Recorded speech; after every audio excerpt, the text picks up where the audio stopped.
All right, SummerSlam 2023 concluded last night, and we're going to go through the whole card and we're going to talk about it. This show, we'll get into how I feel at the end, but what I will say is Detroit's crowd was very iffy tonight, and yeah, we're going to start off with the first match of the night, which was obviously going to be Logan Paul versus Ricochet, due to the fact that Logan Paul wanted to try to get to Jake Paul's fight by the end of the night, which he did. He just walked in with his ring gear, which was hilarious. But yeah, this match was obviously going to be good. Both of them are super athletic, high flyers. You already knew this was going to be good. Now, you guys know I don't like the Paul brothers at all, especially Jake. But what I will say about Logan, he gets it and he's super good in ring. So I will respect him in that manner. Do I respect him as a person? Not really, but I do respect what he does to the sport and how good he is in ring. So I'll give him that. This match was great. Had a whole bunch of good spots. There's not a spot in this match where I wasn't like, yo, this is getting boring. So this was a perfect way to start off the show. And it's definitely good to see Ricochet in a big spot again because he deserves it and he hasn't been this way since the black and gold days. Damn, I miss NXT so much. But yeah, this match was insane. It was just so fun to watch. Two high flyers just going at it. Nobody was botching anything for the most part. Everything felt so smooth. It's just insane with the small amount of time Logan's been there, how much he gets being a pro wrestler. And it's so good. It was a masterpiece. You know, you gave them the brushes to do it and they painted perfectly and just amazing. Logan Paul obviously had to cheat to win, but it was obviously he had to win. Then we go into Cody versus Brock. And I'm going to say this right now. You guys know how I feel about this rivalry. It didn't make any sense. We still don't know why Brock attacked Cody. However, out of 3 matches, this match was the best one out of all of them, which it needed to be because this was the conclusion. So I'm glad it was a good match, and it actually wasn't like a 9-minute match like Brock Lesnar matches usually are. This had a long length to it, and you can tell they was really selling it, how Cody was trying to take out Brock, but Brock was just a step ahead of him all the time, and you can tell how good it was. Brock was actually giving Cody some time to shine in a way of, yeah, we're gonna do this amount of time. It almost went for like 20 minutes in my head. I was like, yo, this is crazy. Brock really doesn't do this often. So I appreciate Brock for actually doing this, and Cody looked good as always. Brock looked good. This match was just good. Was the rivalry still meaningless? Yes, but the match was so good. Brock put Cody in a Kimura lock, and then Cody turned around and put Brock in a Kimura lock, which was crazy. I thought it was a dope spot. And then afterwards, Brock's pants was botching it. Thank God he had underwear on. And Cody wins as he should. And for the first time, I've seen Brock Lesnar actually give someone respect. And I think this was a dope way of telling Cody, this is your time. Finally finish the story after this BS rivalry. Then we go into the Slim Jim SummerSlam Battle Royal. Now, we all know we was only here to see LA Knight win. It was a shoo-in. If he didn't win, I would have been pissed off. And honestly, for a Battle Royal, this wasn't a bad Battle Royal. The final 3 was amazing. The 2 was either Sheamus or LA Knight, which was like, okay, this can go any way. And the tension kept building. I'm like, oh, Jesus, are they really going to, like, not let LA Knight win? And this match just kept going and going. And then LA Knight finally won. And we were all happy and started yelling, yeah, in front of our screens. Dope. Then we go to the most boring part of the night. Ronda versus Shayna in this MMA fight. This shit was garbage. The Detroit fans you heard how quiet it was in the arena, because that's how boring this match was. Ronda Rousey really fucked it up, man. This match was so bad. And I watch a lot of UFC, and seeing this in the squared circle, it was like, dude, this is not even cool at all. It's not.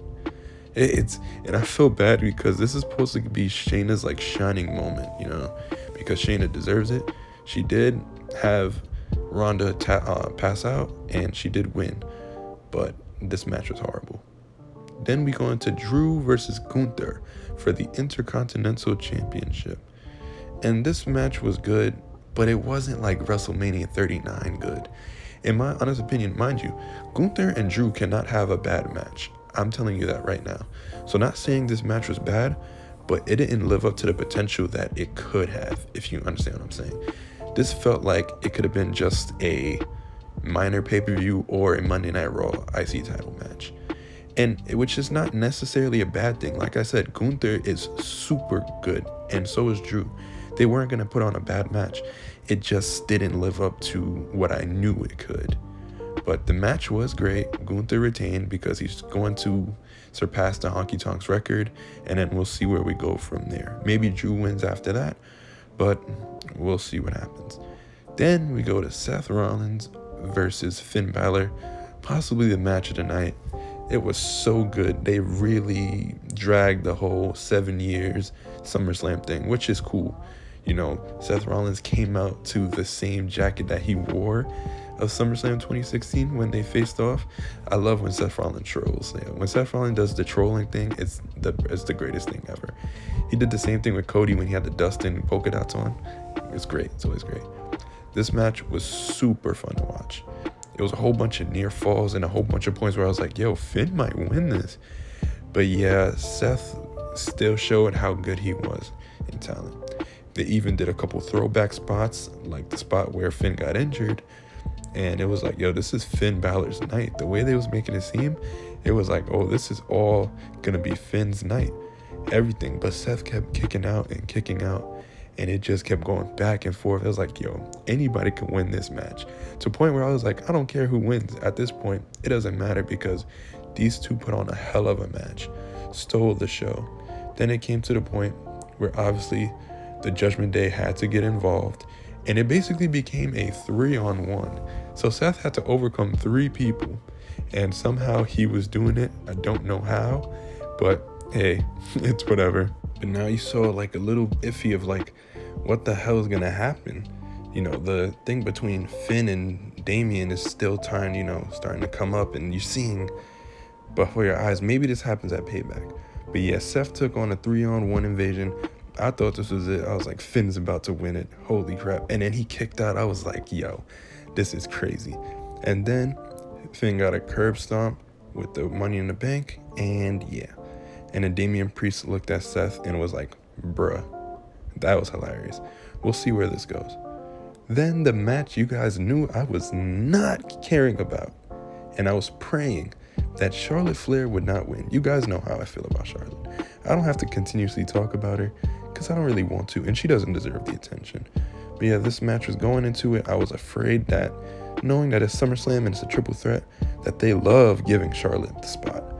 So this match was all over the place, and it wasn't good in my opinion. It really wasn't. Everything just fell off. And not saying that 2 out of the 3 women aren't good in the ring. Bianca and Asuka are super good, but it just feels like everything was off. Bianca's character is just not there, and everything just was like not it. Oh yeah, for all you fuckers that was like, oh, Tiffany Stratton's not good in the ring. She does a better moonsault than fucking Charlotte. Charlotte missed the whole thing. And then right afterwards, she missed, and yo, look at this bullshit. So whoever says that fucking Tiffany Stratton isn't better than Charlotte, you're wildin', because obviously, if you watch this match, you saw how fucking bad it was. The match concluded with Asuka hitting the miss with Charlotte. Thank God, I got scared she was gonna win. And Bianca won, which I was hoping it would have been Asuka, but EL cashed in which was the best part of the night for me. And it made sense for Bianca to do it since Bianca was selling the knee throughout the whole match.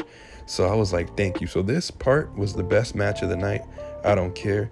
3 of the best black and gold ladies was in it, and Io Shirai, who deserves it the most, got the win, which I was scared because I didn't know what they were going to do in the main roster. Then we had the final match, Roman Reigns versus Jay Uso. And I'm not going to lie. Obviously, this is the greatest storyline that WWE has ever told. However, this match wasn't bad, but it definitely was the weakest in the Bloodline storyline. Hey, listen, somebody has to say it. Like I said, not a bad match. They cannot put on a bad match. It's just what's the weakest out of this whole 3-year saga. I'm gonna be honest. And Like, it just felt off. And then the Detroit crowd didn't make it any better. They were so like in and out of it. And I was like, what the fuck? This is why I like going international, bro. And you know what? It makes it sad because the international crowd makes us in the States look absolutely terrible compared to how loud they get. Jesus Christ. It's so pathetic. But yeah, Detroit was not the place to do this. It just felt off. They didn't help at all. Nothing was huge in the spots, and you know what I mean? It wasn't it. But there were some cool spots. The Samoan drop through the table. Then, you know, the ending conclusion was insane. But like I said, the match wasn't all that. I'm not going to lie, I started to doze off. Mind you, this match came on at like 11:40, and the match didn't end until like 12:15. So it just, I don't know, it just took me out of it. There were some spots where I was like, okay, Solo and Roman, all right, we got something boiling with that. Then we obviously had the ending where Jimmy turned on Jay, which was the only thing that they could do, honestly. Now, we don't know why. We're going to figure out why. But it came to a thing where they're going to have to recycle something. They had to do something to continue this storyline. They couldn't have Solo be the one to like stop Jay because we already been through that. So at the end of the day, Jimmy turned, Roman wins the titles, and that's it.